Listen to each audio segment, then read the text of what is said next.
Welcome to the Wandering Tangent. Oh. Why? How do I always say pangent? It's not even a word. Maybe it should be a pangent. I don't know what that even is. A pangent. Okay. It's like a tangent during a pageant. I don't know. Welcome to the Wandering Tangent podcast. I'm BJ. With me is Jeff. Today we are joined by special guest star / special guest moderator, Gary, aka mutual friend.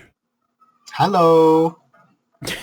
And you may be thinking to yourself, gee, how many episodes does Gary have to be on before he's not a special guest star anymore? I don't know. But you're probably also all of them, forevermore. Okay. He'll just be the permanent special guest star. But you're also probably wondering, I'm sorry, go ahead, Gary. No, I was just going to say that whatever. I was just going to say that I'm still guest in that if you guys need to kick anybody off to pick up a different guest, say mutual friend's wife, who is very much a fan of the podcast and wants to record an episode with you guys at some point, or another friend that we all share, and just in case he ever decides to be on this podcast, the obvious choice to kick off would be me. Well, I thought that was going to be Jeff, but that's just me. Anyway, so the one I argue with all the time, that's the one we'll kick off. That's the one. And anyway, so the rest of you are asking, gee, what do you mean by special guest moderator? Well, you see, this is our first anniversary episode. Yay! Yay for episode that is the anniversary episode. Believe it or not, we've been doing this for about a year. So, instead of talking about a movie or watching a movie, we are instead going to rank the movies we've already watched from our least favorites to our favorites. But just to make this clear, this is not a cooperative list. This is going to be two separate lists. My list and Jeff's list. This is a list. The internet loves lists. The internet loves lists. Yes. And the reason why we're not doing a cooperative list is because I want to be friends with Jeff at the end of this. And if we tried to come to terms on some of these movies, it would not end well, I don't think. Yeah, so we might as well do a recording where it doesn't end well during the recording. Well, except it's designed to end well because we're not trying to come. Well, it'll end better because we're not trying to come to we have an our agreement. Own lists. Yes. Yeah, we have our own way of thinking, our own lists. Yeah. Mm-hmm. Yeah, we're gonna somehow survive it. It's true. Well, Jeff is. And I'm going to try to keep this, I'm going to moderate it, but only in that I'm going to probably just try to keep the screaming to a minimum, at least for time's sake, not for friendship keeping sake. Well, there's two things on mine I think Jeff's going to hate, but after that, who knows? Okay. I'm sure there's a couple of things on Jeff's list I'm going to hate, but we probably know what those are already. So. All right. So with the no mutual further friend, ado, mutual moderator, take it away. So with no further ado, I thought about setting up some sort of structure, but that's a lot of work, and we all actually have jobs for a living. BJ just got off of his. This is a Saturday. Structure requires planning ahead, and we barely. Well, yeah.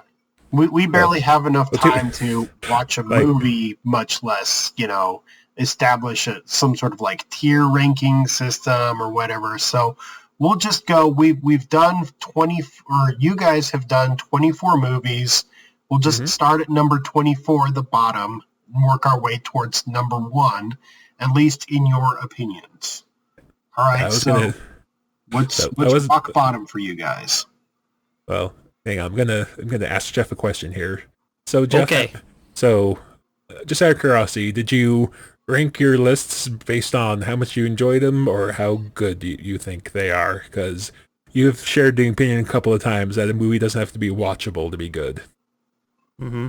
Yeah, I ranked my list based upon obscure, strained, emotional whims that I had, because I obviously kept tackling this issue, do I rank them according to how watchable they are, how popular they would be, how much I might recommend them, and blah, blah, blah, blah, blah, and I decided that I would just rank them based upon how I feel about the whole general thing about the movie. So yeah, it is what it is. I rank them based upon that, whatever that means. Okay. Whatever it means. So if it's a good movie, it'll be probably towards the top.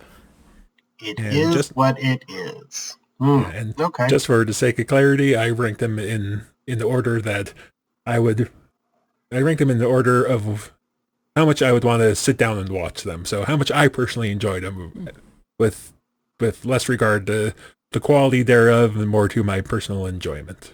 And I wrote a list out in the same way, but my list is merely ranked in the order that you guys recorded them in.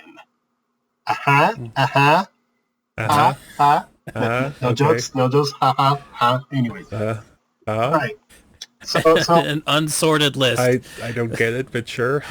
The sorted list of okay, that was a bad joke. It's like the control data. We have the control data that Gary has. Whatever that means. Gary's the control. Okay. I don't know. I have the control. Anyway, so I could have, in theory, listed it out by how much the internet likes your list. I do have view counts on most of these, so that's going to be kind of one of the arbitrary, not arbitrary, but like non-biased data set, at least when it comes to you guys. So oddly enough, most of Gary's episodes will be at the very top. Most, not all. And I'm pretty sure that's because of algorithm or whim or whatever. Anyways, so back to it. Rock bottom, number 24. What's your guys' picks? BJ first. BJ first. Number 24, Star Wars Holiday Special. There's no can't. Contest. No, BJ. No. Yes. But it has extra amounts of Wookiees in it. So there's a higher number of Wookiees in it than in many other Star Wars. No, Jeff. films. Okay, before you can do any more talking, Jeff, I want to hear your number 24. The Star Wars prequels. Wait, what? No. Okay. Wait, that was a typo. Star Wars sequels. Star Wars sequels. So we all agree that Star Wars is the worst movies. Gotcha. Okay. I mean, have you heard our podcasts on them? Yes, even the ones have. Even the ones we liked, we complained the whole time.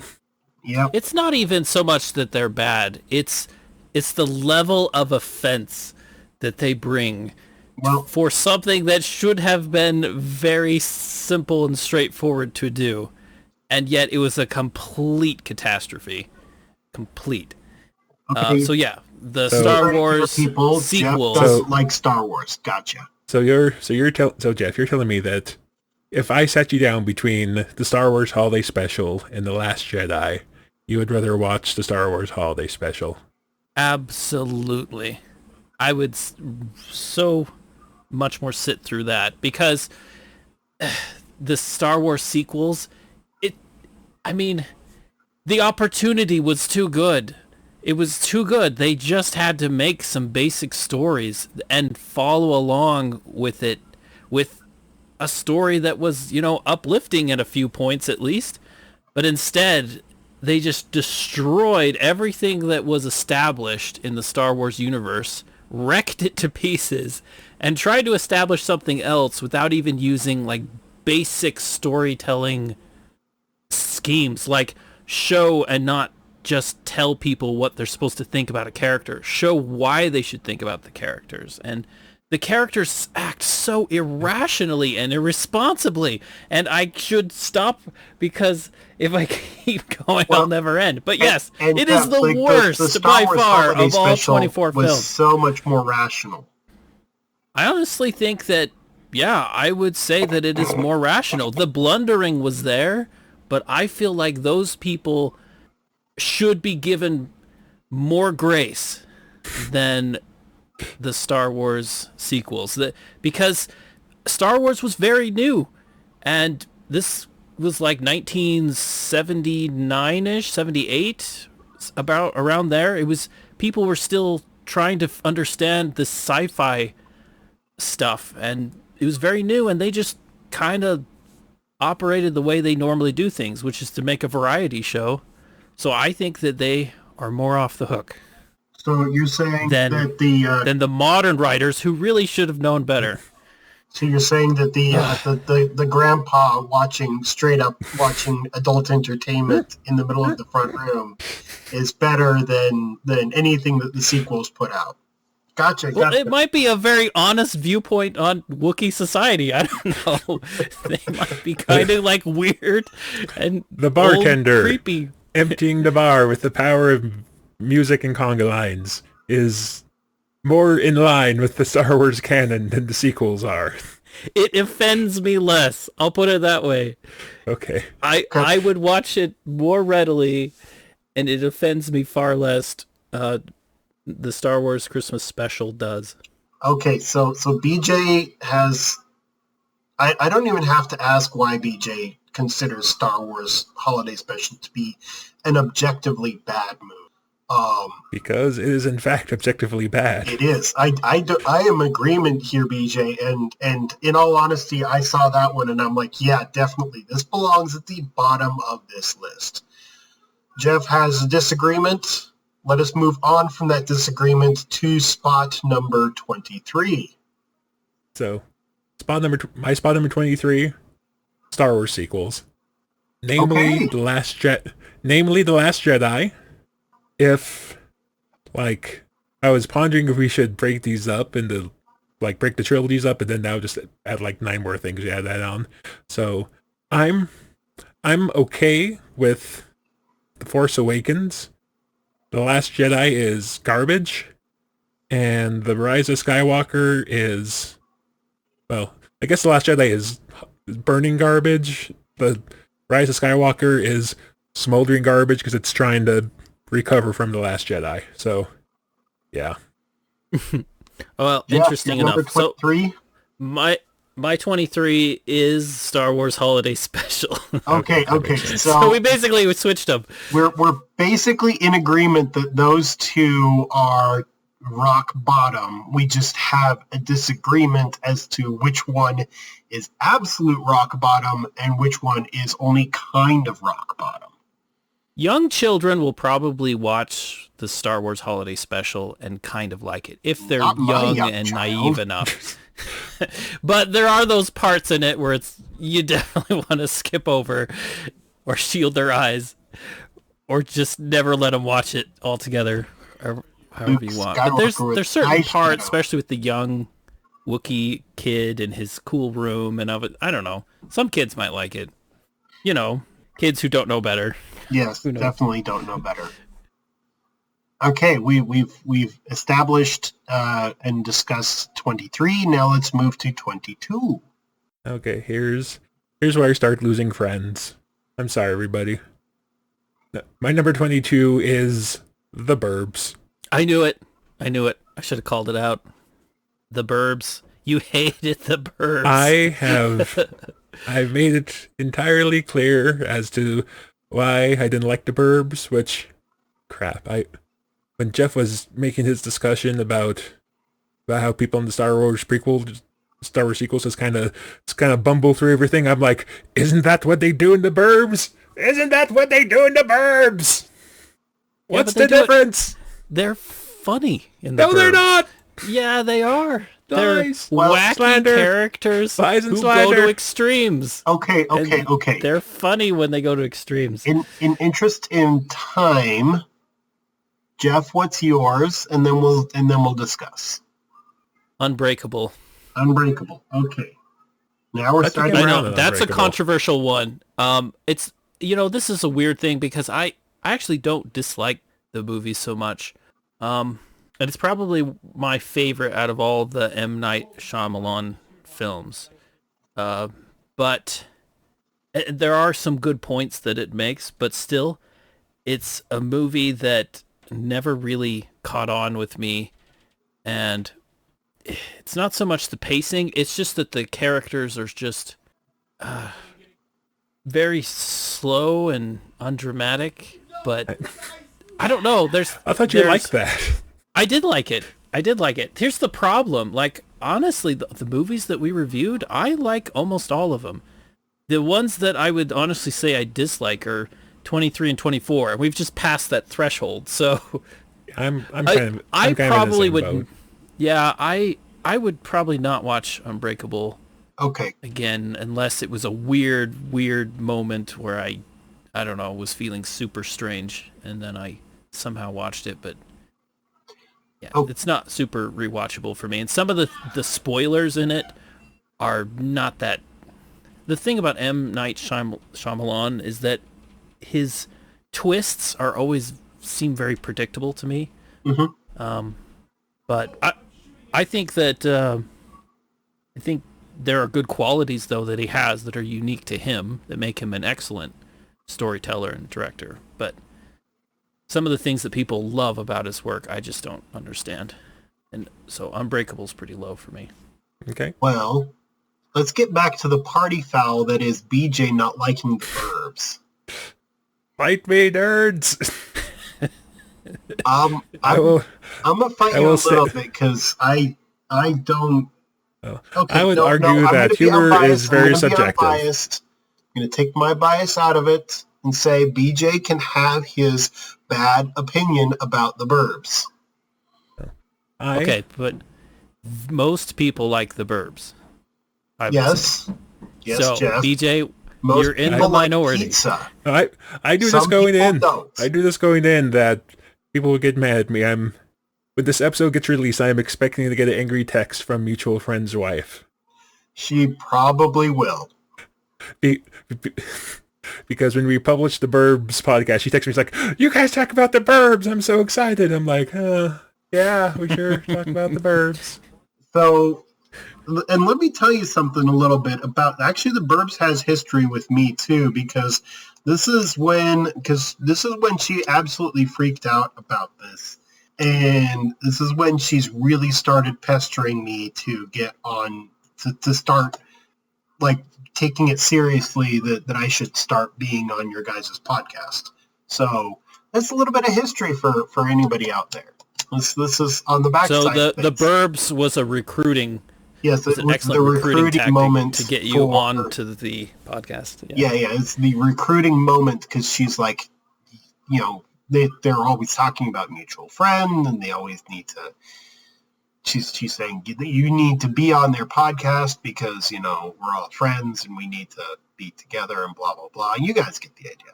But anyways, so BJ doesn't like this movie though. Need to get together, need to be friends, need to tell BJ how wrong he is about the Burbs.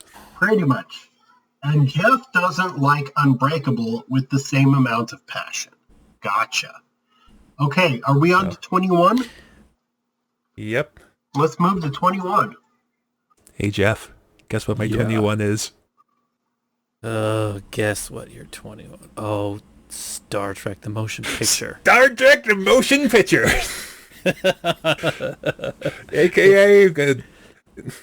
AKA Establishing Shot the Movie. It's... Yeah. Okay. Yeah, that one, that's definitely a movie, BJ. It definitely exists. It really is a movie. People are actors in it. There's pictures and they're in motion. They are in Star motion. Trek, There's even the sound. motion picture. It's a motion picture with talking people in it. You can hear them. And they're talking people, except when they're emoting at the motion pictures that make up like a third of the movie. Yes, that is true. Jeff, we're making fun of your movie, I'm guessing, but I want to hear your number 21. Okay. It is Batman the movie. Batman the which. Yeah, honestly, okay. I like Batman the movie. You can and hear I my laugh at it. I I really like Batman the movie, but I wouldn't watch it often, and the people that I'd recommend it to would be very selective groups of people.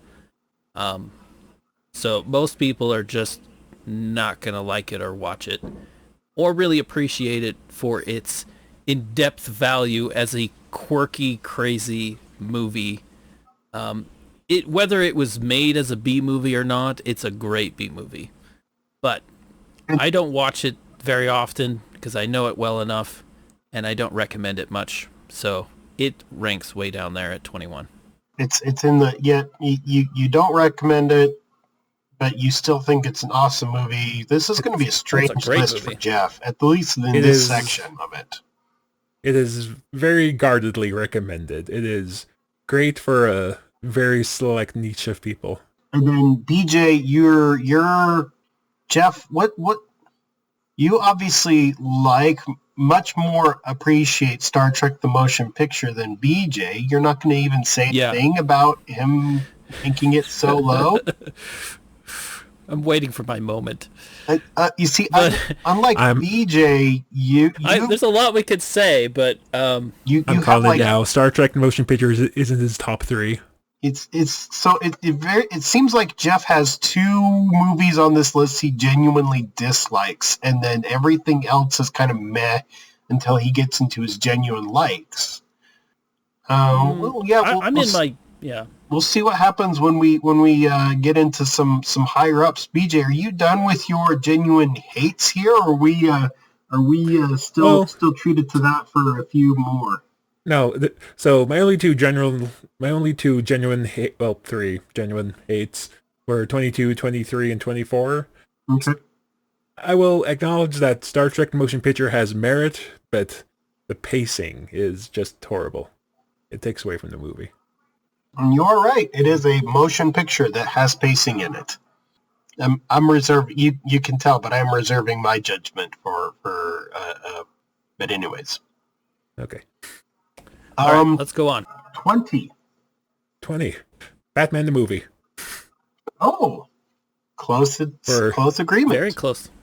For much the same reasons as Jeff. It is fun for what it is, but you have to be in a very specific state of mind to really enjoy it. It's not something I would be able to sit down and watch a lot. Yeah. So mine is Star Wars the prequels.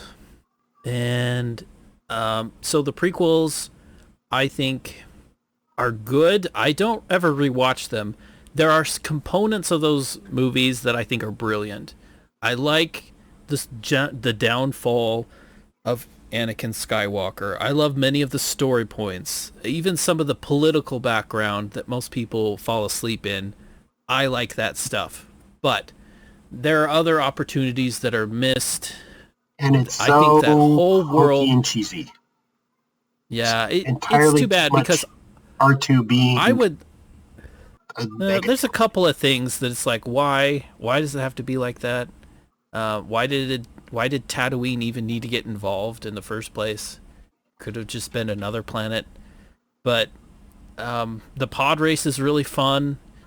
There are other action sequences that are fun. It's just that you don't feel for the characters in those action sequences, so it's just not as much. But it's still a pioneering movie. By pioneering, I mean a lot of the special effects with computer animation was relatively new.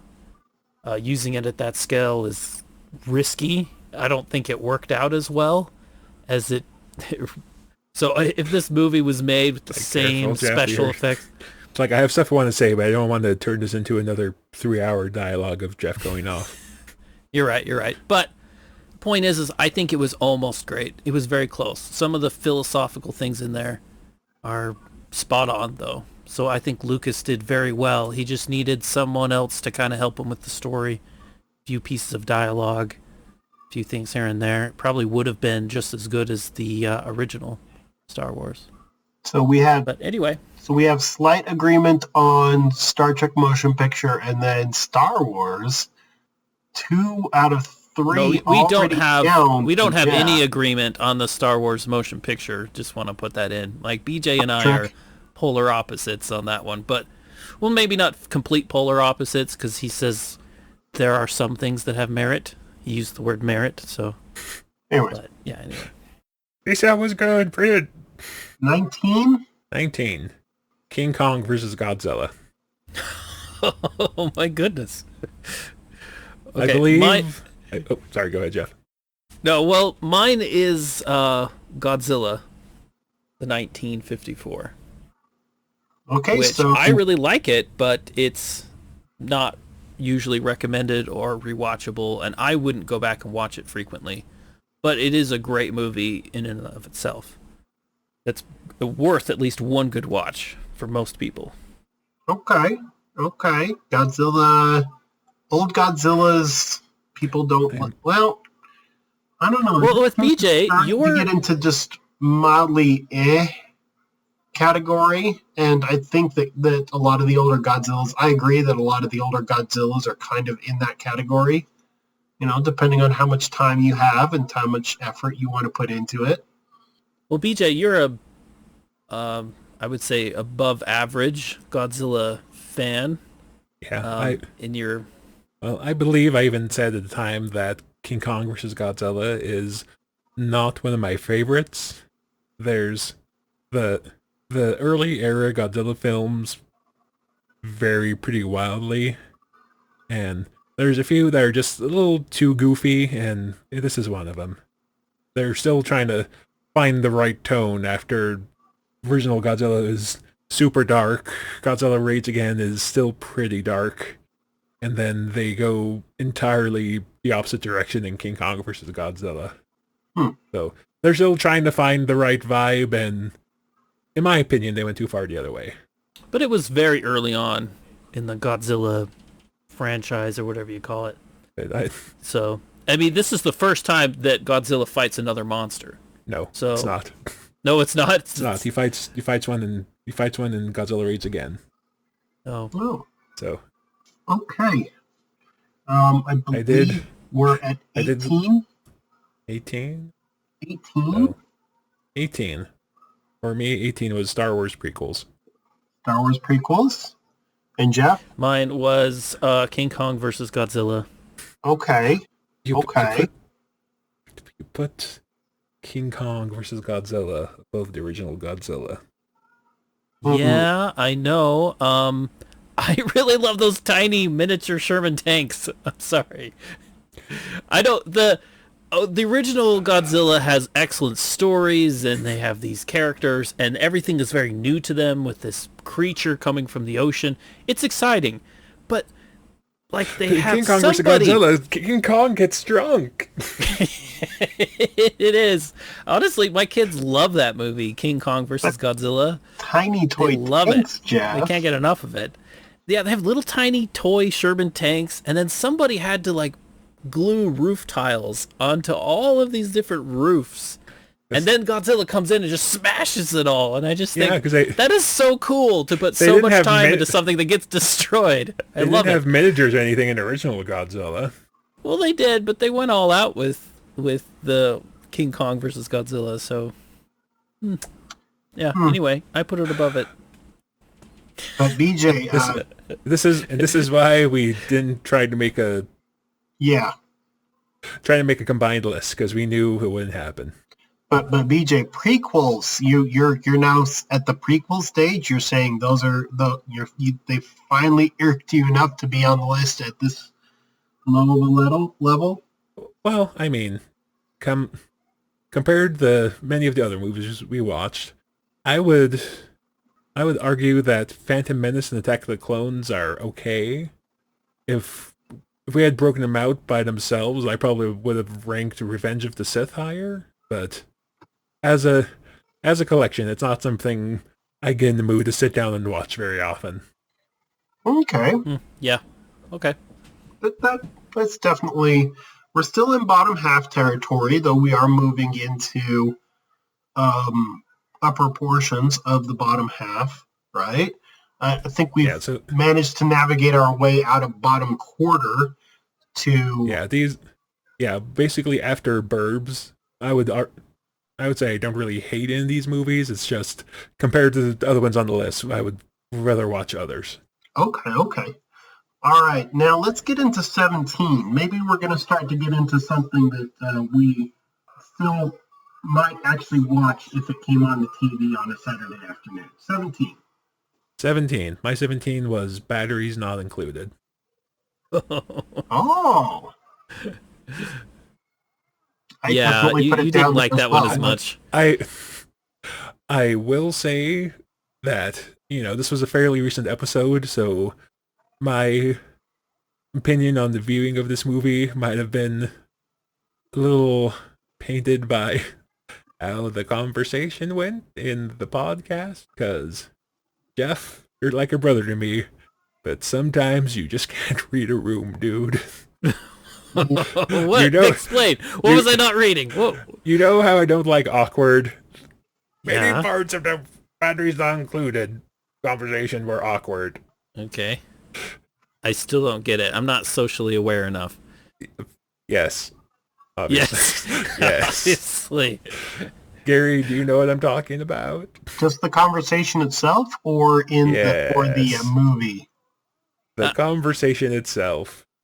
Yeah, Yeah. it was a little I don't get cringy. it. I still don't get it. Okay. Well, the viewers, You'll have to just the viewers explain did it to get me. it as well You- because they didn't appreciate it as much as some of the other some of the other conversations I've been part of. You want me to explain it to him, Gary, or should we just leave it a mystery to him? We can leave it a mystery until after. How about you otherwise we'll explain be it here so for I'm not hours. like wondering about it till the end of time. Okay. What possibly could have gone wrong? I'll give him the short version. So, you know how Gary was sharing that he has complicated feelings about some of the subjects in the movie because he has personal experience with them? Yeah. You would turn around and say, "Yeah, but it's funny."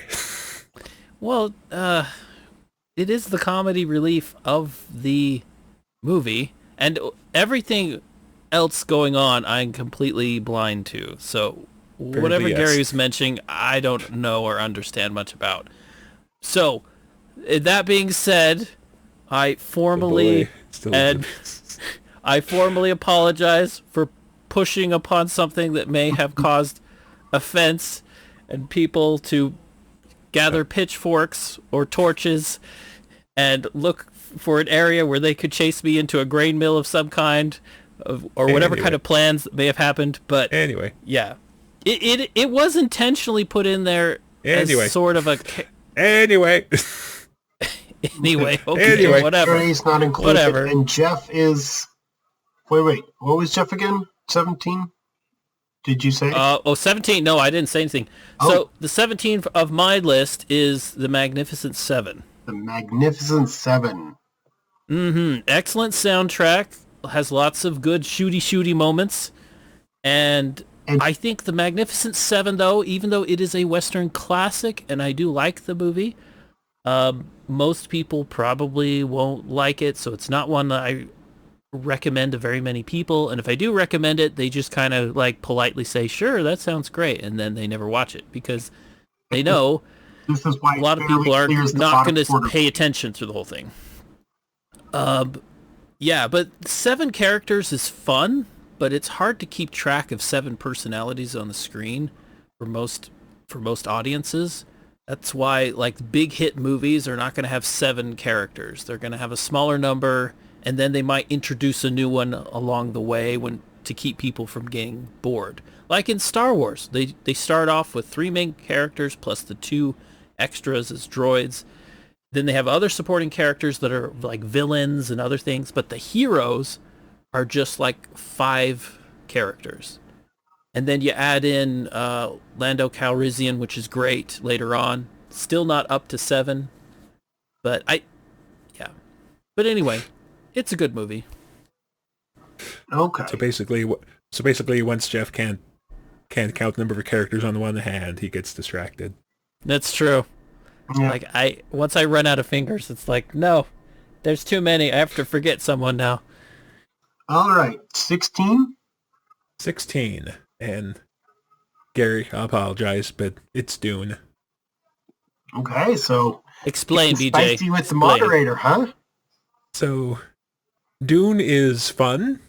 Dune is occasionally good, but it's also pretty weird. So, in the way I ranked mine, stuff I would, if given the choice, I would sit down and watch. That is not something I am often struck with the urge of, hey, let's watch an 84 Dune. That's what I want to do today. Now, Jeff, what's Okay. your 16? Mr. Boogedy. Mr. Boogedy. It's actually hard for me to put it so far down the list because I do like the movie. It has great lines in it. Like, Mr. Cheeseburger Face, and many other lines. It's a great movie. I'd recommend it. Hey kids, But Mr. Boogity it's wants not a movie that most horror people will movie. like, and I don't rewatch it. I don't plan on rewatching it probably ever again, unless I'm showing it to somebody that I think would particularly like it. Weirdly enough, So, it's one it's of pretty my low. son's favorite Halloween movies. So Oh, really? Yeah. It's a good Halloween movie for kids. Yeah, it it's is. very good for kids. But Yep. so BJ's decided to get spicy with me, and Jeff doesn't like Mr. Boogity, which is also, kind of getting spicy with me. So it looks like you guys are starting to The pick moderator's done. spicy. You We're guys are terrible. You're getting the Yeah. mutual family mad at us. Okay, let's get into 15. Okay, my 15 was The Magnificent Seven. Okay. Okay. It's a good movie. It's a solid movie. There are other westerns I like better. I can never get over the fact they use the same gun sound effect for like the entire movie. It drags me out of it every time. Yeah, you pointed that out. I had no idea that was even a thing until you pointed it out. Now it's all I can hear. Right? Like, oh, yep, that's the same gun, same gunshot. I could imagine if they used Wilhelm for every person dying, it would grate on me too. You would hear it, and I'd be like, "Oh, that's Wilhelm on every person." Yeah, that would be dying. too obvious. The gun there's- thing, I think, it will slip past most people. Yeah, there's a lot of great actors, a lot of great performances, but I like others on this list better. All right, Jeff, 15. Them. Yes, It's a great movie. It's a great movie about ants attacking people, and we all love a good storyline around that theme. But once again, even though there's so many things I love about it, it's still not high enough on the list. I can't take it above other movies that are higher than this, but I do recommend it for anybody who's a big sci-fi nerd. Then you definitely want to watch it at least once. Okay. All right. So BJ. All right. Magnificent Seven doesn't like gunshots. Jeff doesn't like ants. All right. well, let's get into. Honestly, Yep. that movie made me want to go out in the desert and hunt giant ants, but the problem is that they don't exist. So Oh, that's the It's an real exciting problem. movie. Dun, dun. That's the real problem. Okay. All right. Let's get into 14. Number 14 on my list was Forbidden Planet. Forbidden Planet. Jeff? awfully low on the list, BJ. Well, it's one I of mean, the first it's- ones you guys did, so, It was the first one we did. yes. And there are parts of it I like. I maintain that the creature from the Id attacking the spaceship is just an absolutely amazing scene. But there's some other stuff in there that kind of drags it down. The quote-unquote romance wasn't great. The comedy relief in the form of the cook wasn't great. I know Jeff really liked Cookie, but I didn't. Or he used to like Cookie.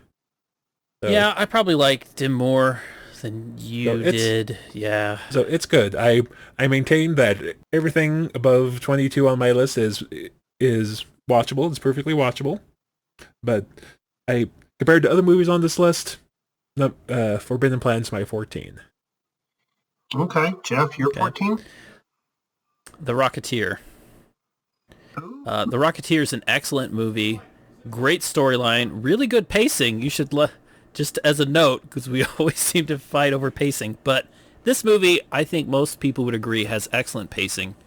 And the villain is really great in The Rocketeer. But at the same token, there's a reason why a lot of people don't watch it. It's, I don't know. It's honestly a movie that I Because think... Jeff doesn't want to punch Nazis. Gotcha. No, I do want to punch Nazis. I do. You don't But- want to team up with gangsters and feds and shoot Nazis and chase them around with a rocket pack onto a Zeppelin? Yeah, all of that sounds like a great holiday. It's There was there so wasn't I do enough- like it. They didn't pan around the Zeppelin for 10 minutes, so it's not his kind of movie. Yeah. There just wasn't enough Zeppelin shots, really. I wanted to see the Zeppelin slowly take off, very slowly, and spend at least 10 minutes on that. Like pull up then above the drift cloud off. cover, like it's rising from the depths, and the clouds slowly slough off of the Zeppelin as it Yeah, rises. with really good soundtrack music behind it. They Yeah, didn't have the rock on the table. They didn't show the characters like just staring at the rocket and making faces. Yeah. Anyway, It's none of that stuff. I should probably save my mockery for Star Trek Motion Picture until we get to Jeff's top 3. Okay, we're It's in in his top 3. number 13, which is at this point top of the bottom half. So number 13. number 13. Number 13. Number 13 for me is Mr. Boogedy. Mr. Oh, Boogedy. Mr. Boogedy. It's the nostalgia is strong in this one for me. I believe I made it at the time that the first nightmare I remember was about Mr. Boogedy, so it holds a place in my heart. But it is a made-for-TV movie. It's relatively short. It's aimed at children, but very enjoyable despite of that. But it is what it is. Okay. Okay. And Jeff, you're number 13? Tron. Tron. Tron is an excellent movie. It's got so many great things about it. We didn't really talk much about it because we lost our original recording with Tron. I mean, we we had talked- this long, in-depth discussion for an hour and a half. We talked I a lot destroyed about it all. it. But we talked a lot about it, but then we didn't want to talk a lot about it again. Yeah, we tried to do a second recording, but yeah, that doesn't work so well. It's hard to have a spur-of-the-moment conversation when you just had the conversation. Yeah, I think a lot of this is just on impulse, whatever we impulsively say, and you can't re-record that. So, Tron's an excellent movie. It's almost like Toy Story, where the toys are alive, but in this case, they're not toys, they're computer programs inside of a giant computer mainframe system. And it's fun and exciting, but it's not one that most people will sit through. Modern audiences will struggle with it.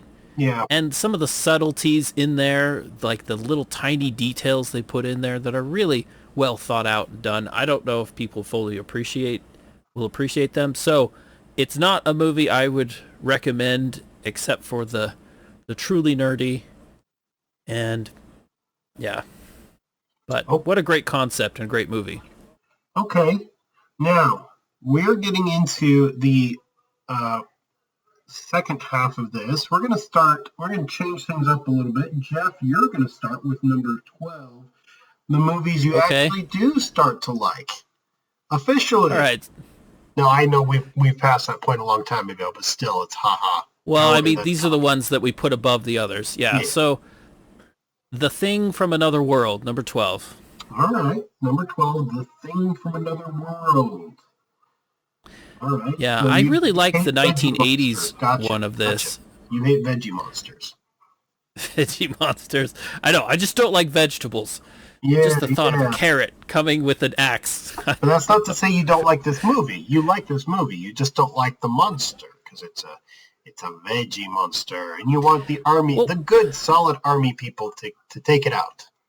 Honestly, we had discussion about this, but I don't think this movie is as one-sided as some people might think, or maybe as the original filmmakers intended, because I almost think that some of their first interactions with the creature were not exactly a first contact golden scenario where things worked out, because the creature was attacked by dogs and when things went bad in the beginning. So if this creature had some sort of was a little bit in the air as to whether humans could be spoken to and whether there could be some sort of negotiation or some kind of peaceful coexistence of any kind, was kind of thrown out quickly.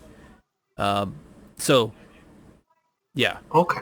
BJ. That being said, maybe he was just a terrible, murderous space alien, and all of that would have been for nothing, but there should have been some better way to start the conversation with the creature. Murderous space carrot. Okay, BJ, your number 12?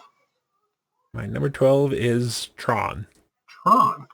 Okay. So, for many reasons, what Jeff said, or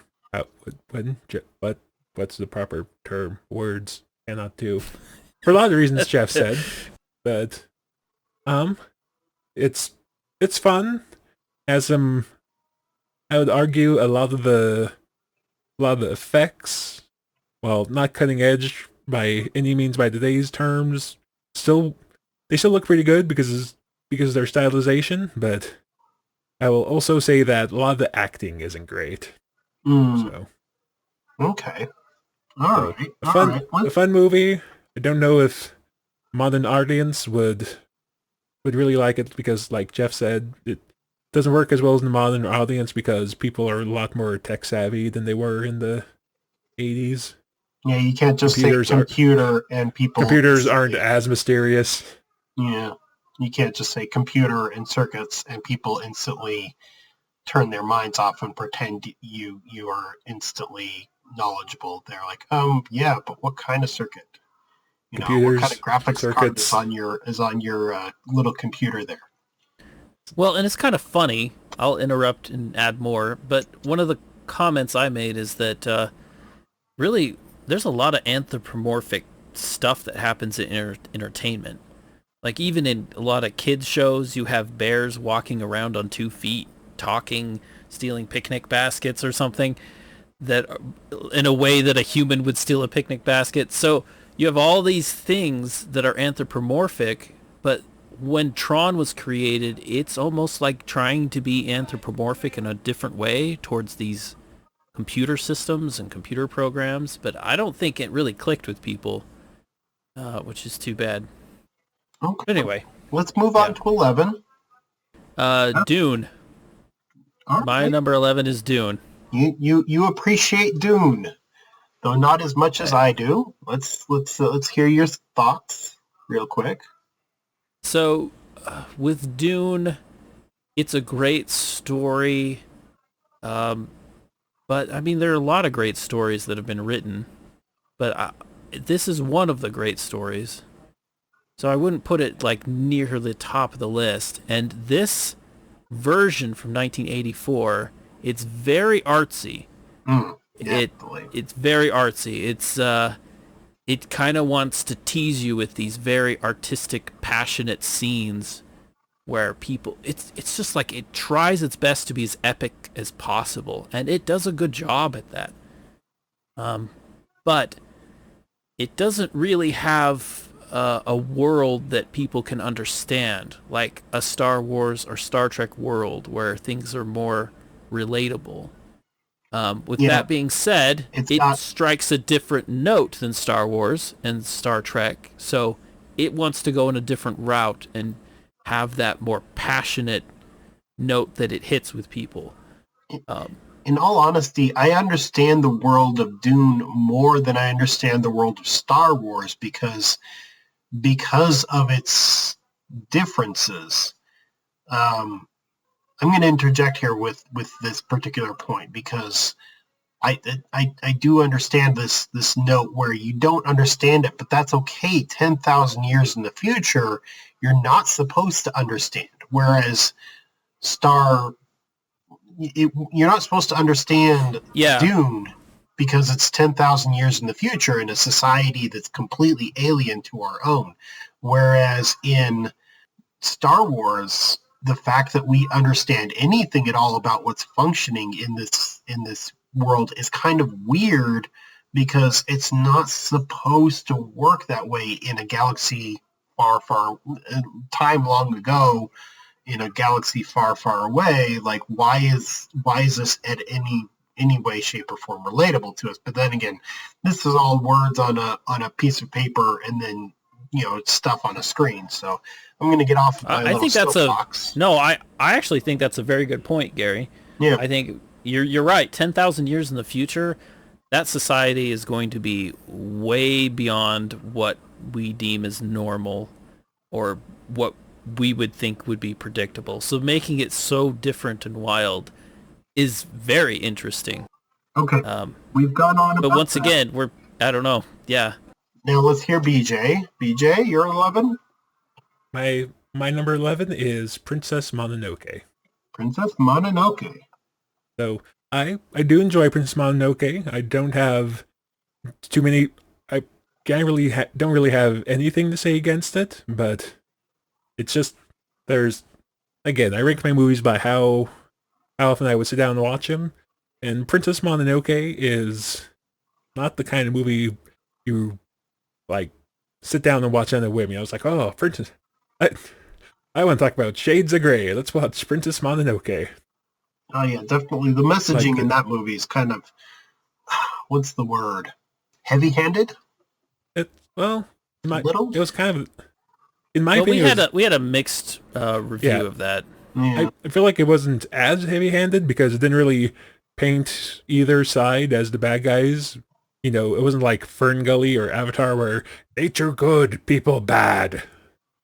It told both sides. You definitely, at least a few people have walked away from Avatar saying nature bad. Why is nature being terrible to these people? Few people? Probably few. Most people thought of the opposite, right? I was going to say that is very obviously not the intent of Avatar. Oh no! I'm taking it very purely from the kind of I've heard a take on someone who's a little bit more thinky and also quite a bit more trolly about this kind of thing, and he's saying, how could this? But anyways, I'll get off of that, and we won't talk about it. Anyways, so yeah, you appreciated Princess Mononoke for its. But still not enough to move you into the genuine like territory, right? No, I like it, but but I mean, other movies on my list I like sit more. Sit down and watch for fun. It's not the kind of movie I sit down and watch on a whim. Mm-hmm. Okay, let's move into 10. If we can. Okay, so my number 10 is Princess Mononoke. Okay. It's amazing how a lot of these, BJ, were at least one off. Nope. Very close. We haven't had a single one that is identical yet, though. But several of them have been just one number off. Yeah, Princess Mononoke is great, and it gives you... It's like, there are very few movies that do this, where the different sides are all presented very neutrally to each other. And the audience just has to kind of figure out which one they're going to root for, or none of them, or all of them, or whatever. So, it's great. It's a great movie. But that's as high up the list as it goes for me. BJ? My number 10 is Unbreakable. Now, I totally get a lot of Jeff's criticism. It can be a bit of a plotting movie at the time, but I know Jeff says he didn't know this, but it ranks highly just for the soundtrack in my book. And I would say that like the movie from when he goes into the train station until the confirmation with the orange man is just really good. It is so good. Okay. I do want to like this movie more, but I'm struggling with it because there are some things that just weren't big plot twists for me. But there are a lot of things. I really like Samuel L. Jackson in it, and I love his whole character. The ending is not as great for me, but yeah, anyway. Yeah, maybe the twist isn't hit, but Samuel L. Jackson, like him at the end, that is also a very good scene. Him kind of talking to David as David's walking away. You know, they called me Mr. Glass. I also love that. So. All right, let's get into number 9, Jeff. Let's hear your number 9. Gettysburg. That's a surprise. Hey, guess what? My number 9 is also Gettysburg. Ha-ha! Hooray! Hooray! Got one right on. We're still friends! That one number we got the same is proof of that. This is a surprise for me, Jeff. Like, I would have thought Gettysburg would be at least in your top third. So, it's a huge childhood favorite and very nostalgic for me. But yeah, I don't push it higher. It's a Okay, great BJ, movie, BJ, but what's your it's a great thoughts? movie. I love a lot about it, but it's just so long. Oh, yes. I really like that it's long. I do. If a movie is well written and has plenty of good scenes, then make it long. I As long as you can keep doing good things on the screen, and anyone who's a history nerd will like it. And yeah, not all history movies align with the events in history because the medium of movies just isn't good enough for that. Not really, if you expect people to watch it, that is. But it's an excellent movie. I think it's a great example of great acting, great leadership examples, and just how As, people react to events. It's good. as long as you ignore what those leaders are trying to do in their political goals. Great example. Yeah, so I think that no matter what people's political beliefs might be, they'll probably watch it and enjoy it and get something out of it. And even like forget a little bit about the politics and just focus on the human experience, which I think is what the movie wants to do. Yeah. Is to not ignore politics, but to try and focus on the fact that there were people who went through this and their experience. Anyway, at least that was the attempt. I think it does a pretty good job. And BJ likes it too, though for neither of you it's in your top third. Speaking of which, let's move to number 8. So number 8 is The Burbs. And I'm honestly surprised it's not higher. I love The Burbs. I think the main character, the Tom Hanks's character, he's like your everyday normal guy who is burnt out. He wants to have a staycation. I can relate to that. And he has these friends around that are all a little bit wacky, but he gets along really well with them. And I love how it's a comedy about how events get out of control. And the way that they put all those things together and they slowly start teasing the audience, getting them to think of something that there's suspicious going on, but then also once in a while they'll pull them back and they'll say, no, nothing's going wrong there. And it's good. And then the wig I think comes it's excellent. out. And Then the wig comes out. But then the neighbor, yeah, we don't want to give up too much spoilers, but there are events where it goes back and forth a little bit, where the audience gets teased as to something's happening. Oh, wait, something's not happening. And all of the characters are fun. I like all the characters in The Burbs. Okay. Now, BJ? We're on number 8. 8? 8. Okay. My number 8 is the original Godzilla. Original Godzilla. Original Godzilla. We say at the time that was the first and thus far only time I've watched the original Japanese version. And to be entirely fair, the Japanese version pretty much makes the Western version unwatchable because you just think about all the stuff that it cut out. And it's great. I love it. But it's just so dark. It is a very dark movie. And it makes it hard to watch very often. So I love it. I really enjoyed watching it, but it's best in small doses. You don't? I'll have to give it a try sometime. All right, number 7. Number 7 is Forbidden Planet. Forbidden Planet is an excellent movie. I put it fairly high up on the list because I really love the entire idea, and this might spoil things a little bit for the movie, but I really love how the villain was shown in the end, and anyone who likes Freudian stuff will definitely, I think, like the movie, because there's so many mysterious things about the id that the movie dabbles in, things that, you know, when you think of monster movies, you think of a creature out there who's coming after you, that's hunting you, but you don't always think about the creature inside human beings. And we don't like to think about it, but there are things that we must balance out in our mind. And this movie exploits that entire idea and puts together a good storyline that reveals itself over time. So it's very high on the list. And that being said, a lot of people probably won't like it or won't pay attention to it. It's not exactly a blockbuster for today.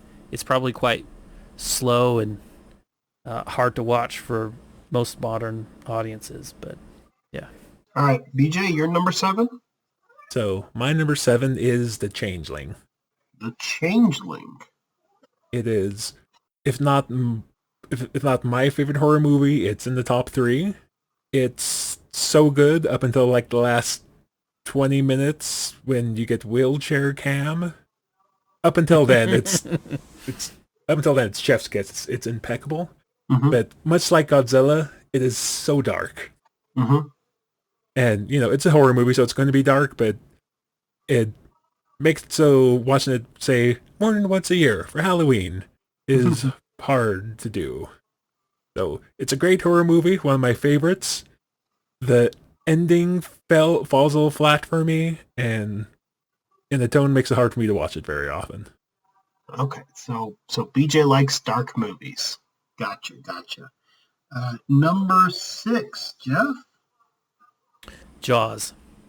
Yeah, it's so I really love there's so many things about the town and how they interact and how they're in denial about what's happening. But then you have that really great character of the fisherman.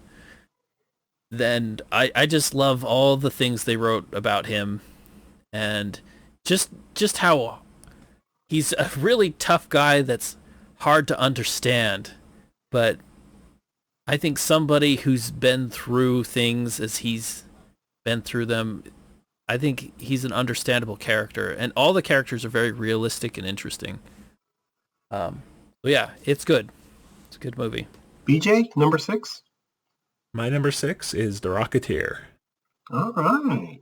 It is very much a popcorn movie. It doesn't try to be anything else. There's good characters, good heroes, good bad guys.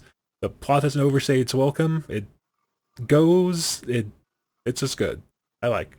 One of my, also amazing soundtrack. Amazing soundtrack. Mm-hmm. Yeah, I agree with all that. Definitely. I agree with all that, but somehow just not as much of an agreement. I didn't feel as strongly, but it was like your number 13 or something like that. 15. 14. 14. I got the number in front and behind it. All right, number 5, Jeff. Batteries not included.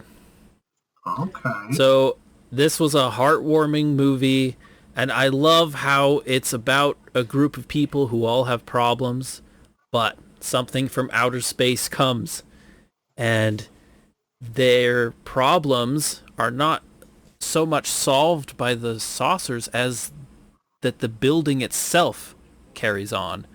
And with the building carrying on, the people and all of their interaction around each other and around helping these flying saucers and everything, that is what helps them. In the end, what they need is community, family, just a chance to go on and be themselves.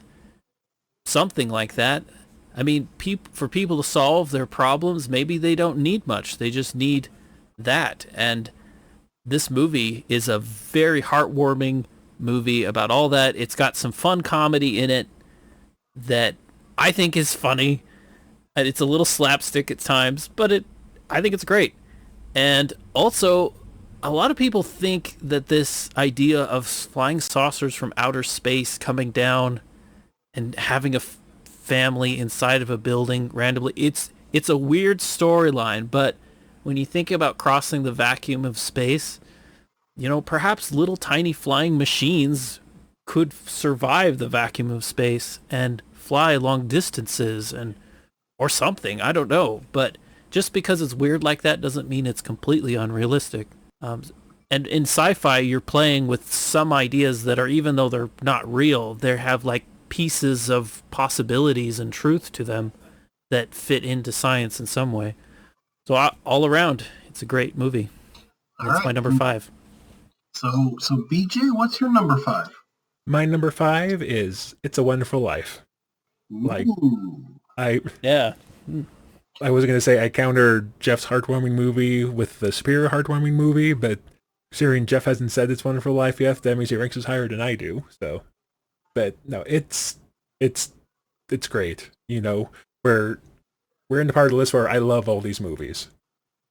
Yeah, So, definitely. I would have to but agree with you on this one. That this is genuinely up there.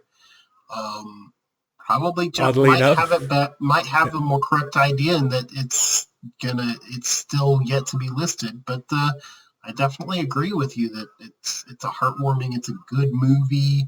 Um, yeah, yeah. oddly enough, still our only episode that has a disclaimer.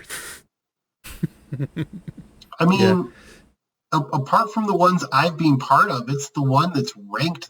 Actually, I think it's still the one that's ranked the highest according to everybody else as well. So, Yeah, yeah, I haven't looked at the views recently, but for quite some time, it was the only one in the 200s. But I think did both Dune and Gettysburg break 200? both Dune and Gettysburg, but neither one of them have come even close to the 288 that It's a Wonderful Life has. So It's a classic for a reason. it is a classic movie. So moving on to number 4, Jeff, The Changeling. The Changeling. Yeah. I think this was when BJ and I reviewed The Changeling, that was my funnest recording so far. And I like all the recordings. It's always fun to talk about movies, but The Changeling was really fun to talk about. And I had seen this movie. I didn't really ever think much of it. I'm not really into horror movies, but even reviewing this one this past, however, 11 months ago or more than that really, it's a great movie. And I think the whole ghost hunting or genre, the haunting genre, there's a lot of like spook about it. You know, you're supposed to be creeped out. This movie goes into some kinds of psychology revolving like disturbed spirits of some kind. Whether you believe in that or not is another issue, but the movie does a good job of showing the just a personality behind the haunting of this house in the particular story. And I really like the ending. The ending is not a great ending to wrap up the audience and give them some kind of resolve. It doesn't do that at all. And I think in a way though, this unresolved ending, the chaos and turmoil that it ends in, just the pure, almost like tantrum like result that happens at the end is good in its own way and very interesting in its own way. So I do like The Changeling. It made it all the way up to number 4. Yep. I'm with you on most of that, Jeff, but wheelchair cam. Yeah. Yeah, BJ, you have this great movie and then the wheelchair cam comes up and almost everybody laughs at that point. But hey, it's still good. Still a good movie. BJ, what's your number 4? So my number 4, I'm not sure. I think Jeff will be okay with me putting this here because it's towards the top. But my number 4 is the Star Wars original trilogy. Star Wars original trilogy. Okay. The You know, OGs again, are the best. I definitely agree with that. it's like again, we're at the part of the list where I love all these movies, so I don't. It was choosing between my favorites, and there's just a few more I like more than the Star Wars original. I I also wonder if maybe my opinion was tainted a little bit by the fact that, despite the fact that we both love these movies, we had maybe our most vitriolic argument between me and Jeff about it. I know, we really should have just talked more about the movies. Well, it's when you We did. That recording probably didn't go well because we didn't really talk about Star Wars itself. It was other things related to the whole franchise. Yeah. when your passion gets raised like that about something, you tend to, even if both of you love it, you start to get passionate about, well, just people in general. When they start to love something, they get passionate about it, and then they start to argue about the minutia of something. And because they care so much more, because of that they're invested in it that much more. And that's why the arguments become much more heated about even the smallest of differences. So Yeah, all true. Yeah. So let's get into number 3. It's a Wonderful Life. 3. All right. So yeah, we're very close on that movie. Yeah, it's Frank Coppola, right? Was the director, and he lost money. Yeah, lost money. He lost money, and then later on in life said it was his favorite movie, or in some way he said it's the one that, I don't know, he said something positive about it. And I think that it's a remarkable movie, and it's almost like there's a few films where something magical happened between the script and the people, and sometimes lightning just strikes. And I think this was a movie where everything worked out really well, and this script that was well written is really something that speaks a lot. It shows a great deal about just the experience of what it means to keep going through difficult times, and how difficult times come, and how life is unfair, and how none of that really matters, because when it comes down to it, what makes us happy are some things that money can't buy. And this movie throws a huge touchdown, whatever you call it. It scores big on hitting that note. So it's a good movie. Okay. BJ, your number 3? So my number 3 is Them.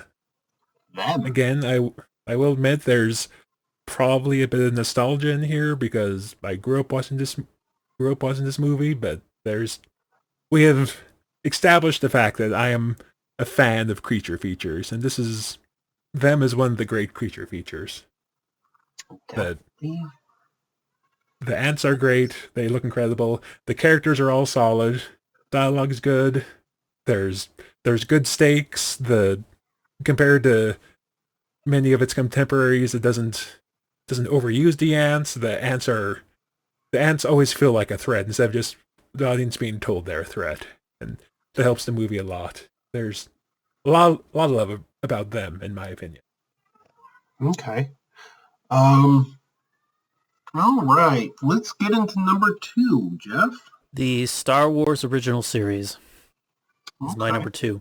So, yeah, we didn't get a chance to talk about it as much, but I just love, especially Empire Strikes Back, the character arc that Luke Skywalker goes through in that movie is just so amazingly well written. And I think what really grabs people about Star Wars is it's that understanding that there's something bigger than yourself. And in order to understand it, you have to somehow grow inside of you.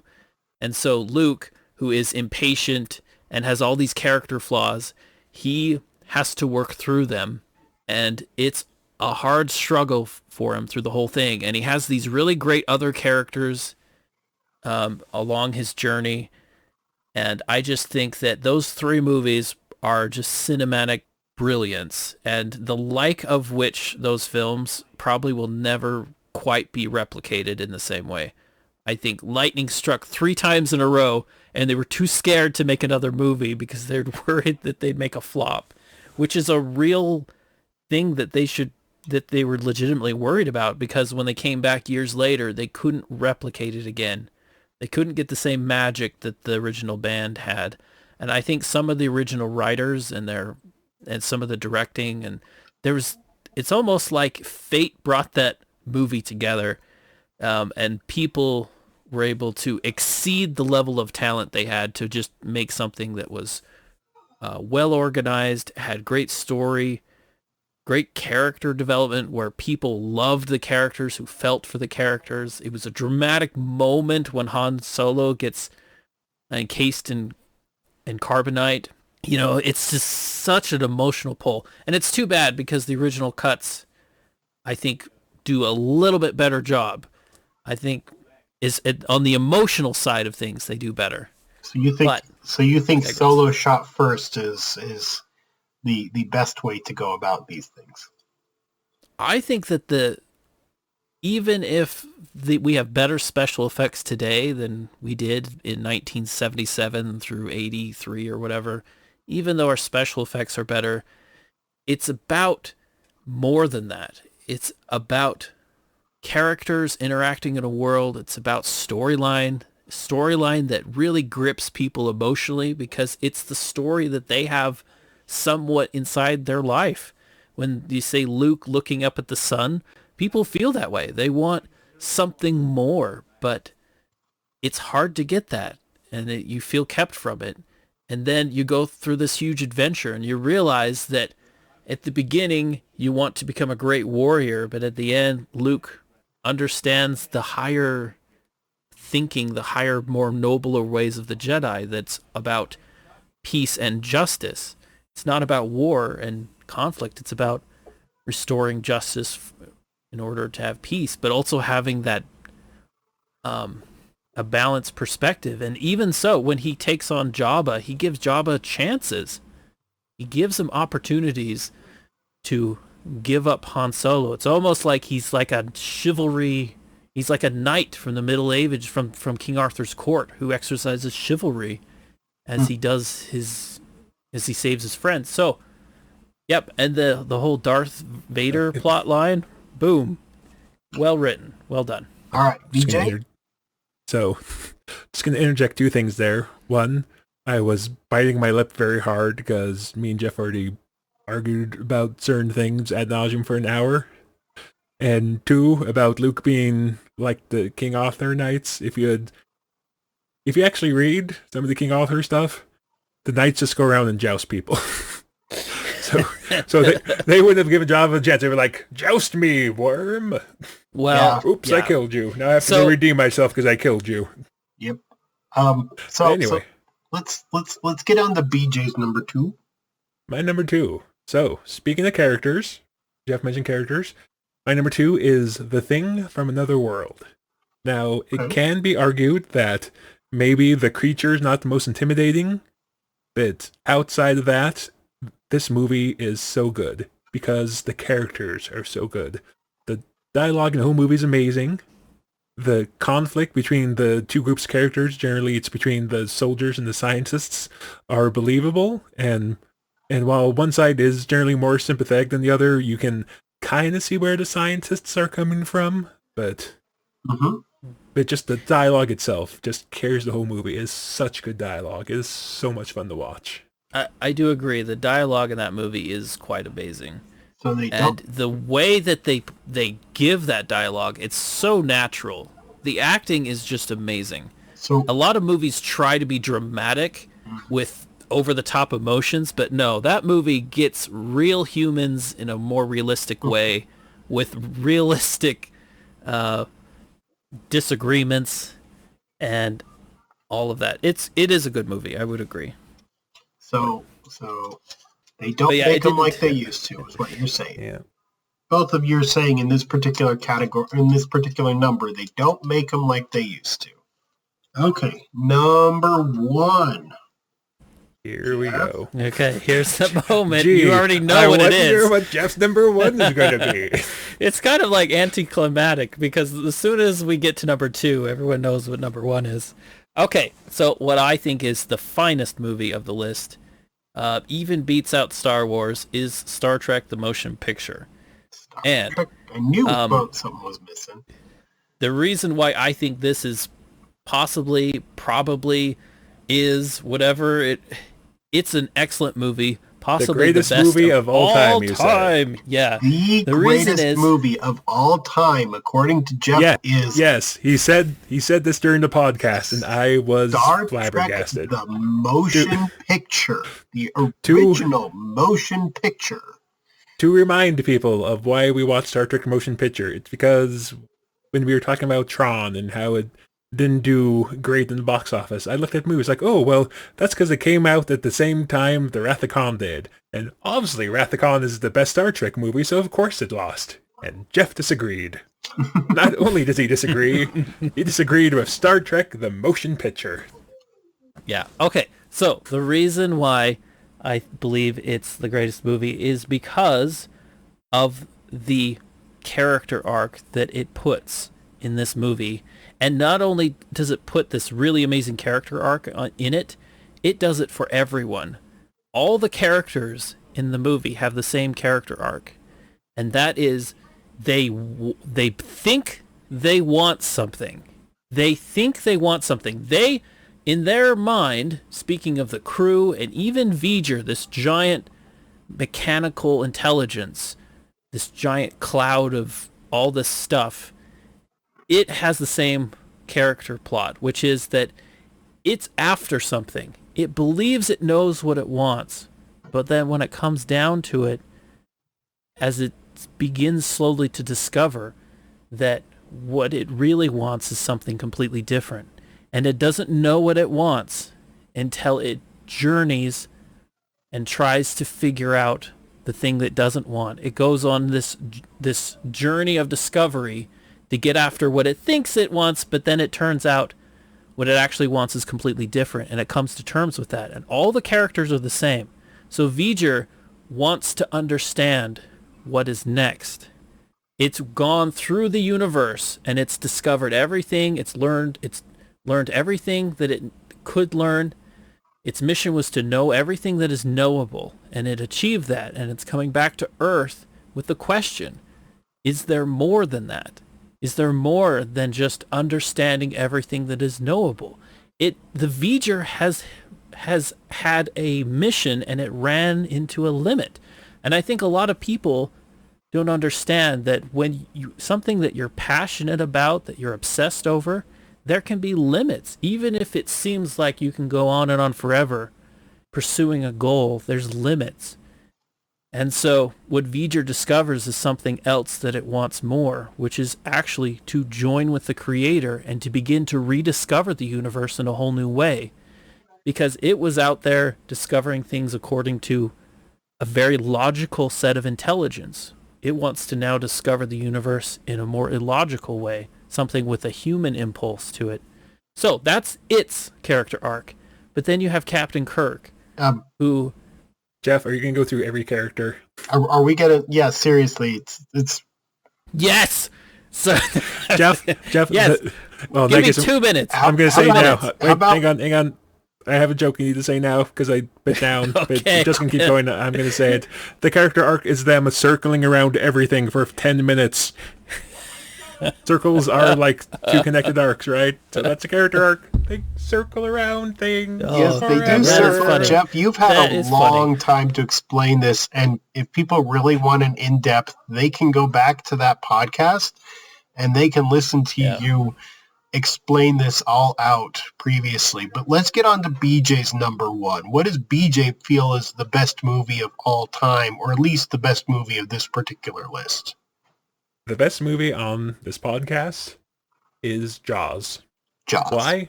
Because you take everything I said about the thing from another world, except the monster is actually terrifying. There's great dialogue, there's great characters, and unlike the thing from another world, it's the monster being scary. The fact that you don't really see the monster until like the third act of the film is great. I know that's not how they planned it, but it was the mechanical shark not working was a blessing in disguise, because the shark not showing up until they decide they need a bigger boat was great. Mm-hmm. And just the last act of the movie is almost perfect. Like the entire time they're in the orca, that is maybe like the best hour of cinema ever, because you have all the scenes with the shark. They have Quint's monologue about being on the the Indianapolis. That's one of the best scenes in film, I think. It's just a guy monologuing, but it's so good. And then it's followed up by three guys drunkenly singing silly songs to each other to try to alleviate the bad mood. And it actually kind of works. I agree with you there, BJ. I then the shark attacks, and arguably the death of the shark is maybe one of the best kill shots in all of cinema. Obviously, me and Jeff very very different opinions about what makes a good movie. Because there's not a kill shot in Star Trek. Well, there's people die in Star Trek motion picture. Have the weird transport accident. So what you're Yeah. saying, BJ, is if there had been an exploding shark in Star Trek the Motion Picture, it might have made it slightly higher on your list? If I there mean, was- one if can there- of bat spray would have solved that whole problem, BJ. If there That's was- all they needed. If there was an exploding shark in Star Trek motion picture, they would have panned around it for 20 minutes. Okay. Gary laughs because it's true. Jeff laughs because he's mad at me. All right. I know, So- there's deep anger behind it. We have somehow managed Hey, to you know what? navigate Some things 20 take time to develop. So sometimes I know that some things can be slow, but there is another thing to that, which is called developing suspense and showing people. What? I mean, yeah, they took a long time to show V'ger, but I want to say things, but stuff we already talked about. then, all right, go ahead. Okay, what builds the suspense about them zooming in on the space station that they spend less time on than the establishing shot? They show the intricacies of the space station. I mean, these are all Okay. new special effects with They establish the space station for 40 seconds and spend like 20 seconds on the actual station. Yes. Why? Okay. so that you would appreciate Shut the up. next scene. Yeah. We didn't Finally stop talking comes out. about it. I'm telling myself to shut up too. Okay. As the moderator, I'm going to tone things down here and say, congratulate Jeff. us that somehow we have managed to navigate the top 24 of this first year of this podcast. At this moment, given that we're clocking in now at about hour and a half, at least in recording time, I don't know what it's going to be in editing. Let's just take a minute and think about what the future of this podcast is going to be. Just random speculation, and then we should probably end it. That let's just devote a few minutes to what the future of the podcast is going to be, because this was a little bit of a different episode where we're talking about a list of our favorite things. We've speculated about my place in this podcast, and then I've speculated where we might bring on other guests and whatnot. What's the thought process that we're gonna do for here? Just a brief moment on that discussion. So on that.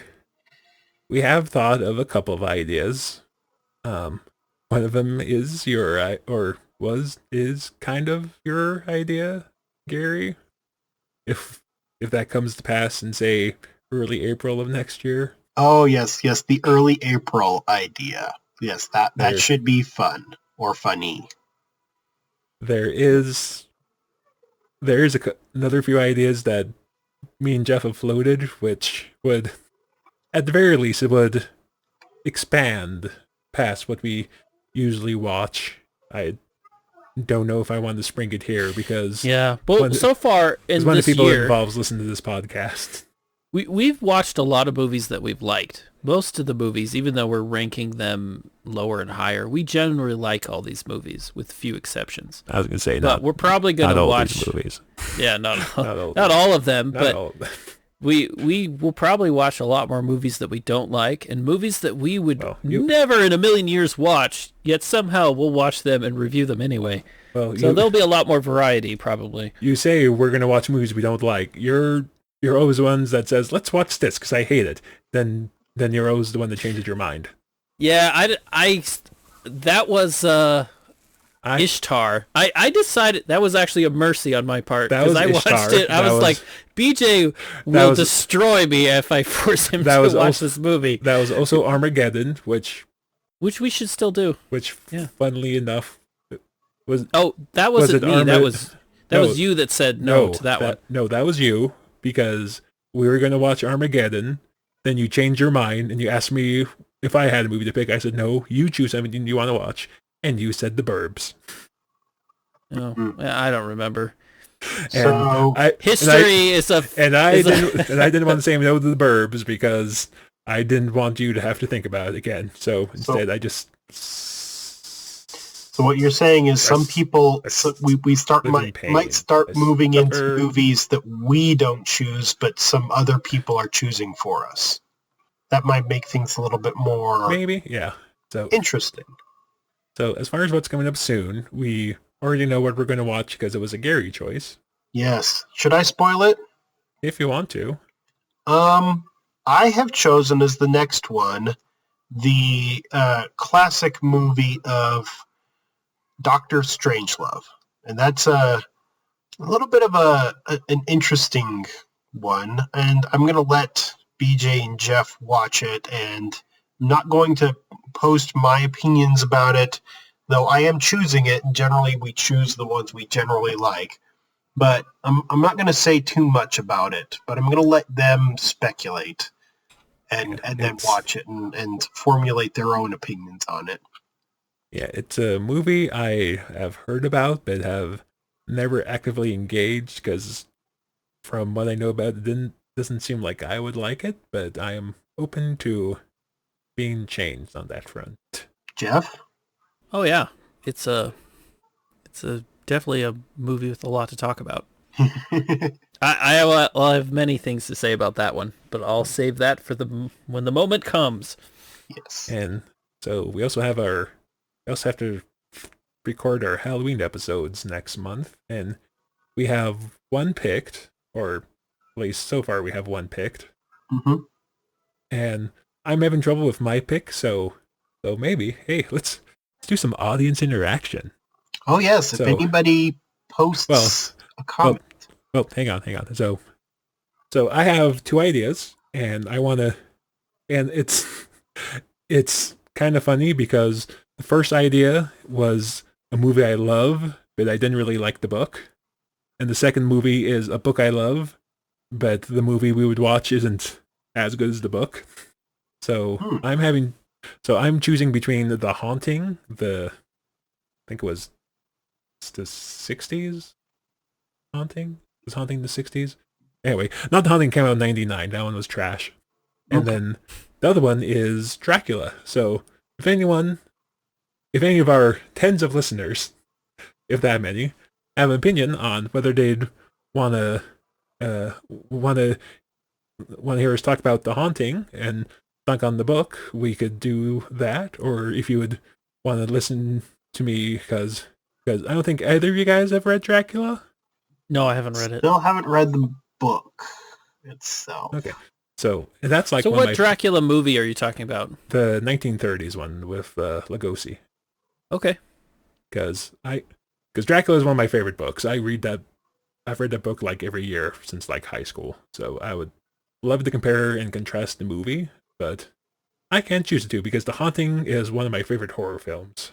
So I'm having trouble choosing. So if anyone has an opinion, you can post it on YouTube on this video, or you could track us down on Facebook. We have a Facebook page. Mm-hmm. We have a Twitter that I haven't updated in like forever. So if you go to Twitter, it's Wondering T Pod. So if you want to go to our Twitter and say which one you do there, I'm not going to see Gary or Jeff there because they don't do social media. You mean the bane and cancer of our current existence? So yeah, if you have a choice between The Haunting and Dracula, let us know in one of those places. Okay. Audience interaction. Like and subscribe. Look at us, we're YouTubers. Oh wow, yay! Or Spotifyers, or whatever you want to, or whatever platform people choose to listen to us on. The podcast platform space is still kind of a mystery to me. I need to dig into that harder. Yeah. I just kind of uploaded the hosting site, like, okay. We need to figure all of that out. Maybe that'll be my part. Maybe I'll start digging into it and trying to figure that out. Well, but anyways. So that's part you have to pay for, so I'll take care of that. Okay. Okay. No. This is BJ's part. I'm done with my moderator position. I dutifully hand over the baton to BJ. to being in Okay. charge. So To Gary, close it whose out. list do you like more? Oh, my Now, Gary, you must choose. Choose, but choose wisely. Which person is more of your friend? For the other one, you will never speak to again. No, No. Okay. You don't have to choose. You don't have to choose. I honestly have a hard time choosing any of my favorites. I have no idea how you guys managed to even decide which one went where on the list. So So in other words, if I ask you, out of this list of movie, out of the ones you've seen, you would not be able to answer which one is your most favorite and least favorite. in all honesty, no. So your favorite though is going to be Dune, right? Is what dictates my particular viewing pleasure. Whimsy, But Dune huh? is your favorite.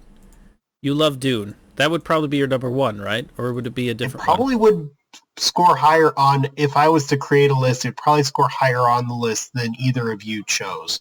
But that's the only So, one that I could say for any certainty.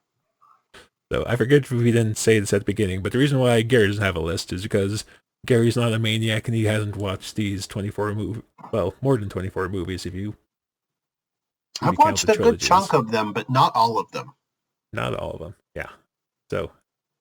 So one thing I will say before we close is that Jeff, Yes. so this was your brainchild a couple years ago. You asked me to tag along and I was like, okay. So Jeff, I know I make fun of you a lot and I'm sure some people think I'm just the worst friend ever for how much I make fun of you, but Okay. but I truly do appreciate the fact that you brought me along this little journey. It's been a fun year. It has. Hopefully I haven't annoyed you too much. I will mock you for saying Star Trek Motion Picture is the best movie ever for the rest of our lives. Yep. So get ready for Understood. that. That is now a thing. That will forever be a thing. Stated for the record. So let BJ be Jeff written, in the so let be nursing home done. sitting next to each other. And BJ still brings up, you still think it's the best movie ever, don't you? And Jeff will say, it is! The panning shots are so awesome. I'm going to write on my tombstone, I can't believe Jeff said Star Trek Motion Picture is the best movie ever. And Jeff will have his right next to yours, and it'll have a paragraph argument as to why it is. It'll be like 500,000 words. Engraved in granite. Jeff's tombstone, it's going to be like it's going to be covered in like 5-point print. And then Kirk's character arc. It'll have the same argument in like multiple languages. So when like space aliens come in thousands of years, it'll be the Rosetta Stone. It'll be like, wow, we can decode their language now. But then they'll go through my argument so many times. Jeff's going to accidentally cause the plot of Galaxy Quest. Accidentally. Yes. Okay. Anyway, I think Gary's trying to Gary's like, end things. I'm done. I want to go now. I'm done listening to you two. I need to leave. So anyway, any last thoughts from either guest or host, one guest? I don't know. I'm tired. My silence is telling. I know I was gonna be like, hello? Did I just get disconnected? I know the last thing is we just hang up on each other. That's how. So anyway. No, it was fun. It was good. We did it. 1 year. We actually accomplished 1 year of Woohoo. movie reviews. Yay. Hooray! Here's to another year. I'm actually more excited about than I sounded. I was at work at 7 o'clock this morning. I came home, had like an hour off, and then I had the podcast. So anyway, no one wants to hear me complain. I do that a lot. So I'm BJ. With me was Jeff. Once more joined by the perpetual guest star, Gary, aka mutual friend. And we will see you next time for Doctor Strangelove. Yay. Yay.